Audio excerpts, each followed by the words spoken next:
அரக்கோணம் ஜெய்பீம் நகரில் வசித்து வரும் 64 குடும்பங்களுக்கு கடந்த 25 ஆண்டுகளாக பட்டா வழங்காததைக் கண்டித்து குடியிருப்பு வாசிகள் ஆர்ப்பாட்டத்தில் ஈடுபட்டனர்.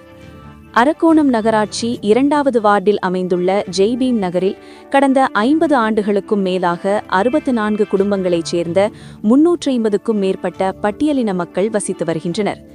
இவர்கள் தங்களுக்கு வசிக்கும் இடத்திற்கு பட்டா வழங்க வேண்டும் என கடந்த 25 ஆண்டுகளாக மாவட்ட நிர்வாகத்திடம் தொடர்ந்து மனுக்கள் அளித்து வந்ததாக கூறப்படுகிறது.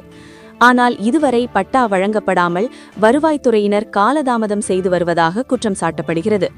மேலும் 64 குடும்பத்தினர் வசித்து வரும் நிலம் தனக்கு சொந்தமானது என வெங்கடசாமி என்ற நபர் ஆட்சேபனை தெரிவித்து வருவதாகவும் கூறப்படுகிறது. இதன் காரணமாக பட்டா வழங்காமல் காலம் கடத்தப்படுவதாக குற்றம் சாட்டி 100க்கும் மேற்பட்ட குடியிருப்பு வாசிகள் தமிழ்நாடு அரசுக்கு எதிராக கோஷங்களை எழுப்பி ஆர்ப்பாட்டத்தில் ஈடுபட்டனர். பின்னர் தங்களது வாக்காளர் அடையாள அட்டைகளை தரையில் வீசி வருகின்ற சட்டமன்ற தேர்தலை புறக்கணிப்பதாக தெரிவித்தனர். இந்த விவகாரம் குறித்து எதிர்க்கட்சியின் துணை கொறடாவும் ராணிப்பேட்டை கிழக்கு மாவட்ட செயலாளரும் அரக்கோணம் சட்டமன்ற உறுப்பினருமான ரவி வருவாய் கோட்டாட்சியர் ரமேஷிடம் மனுவை வழங்கி 2 நாட்களுக்குள் நடவடிக்கை எடுக்க வேண்டும் என வலியுறுத்தினார். இதில் அதிமுக நகரச் செயலாளர்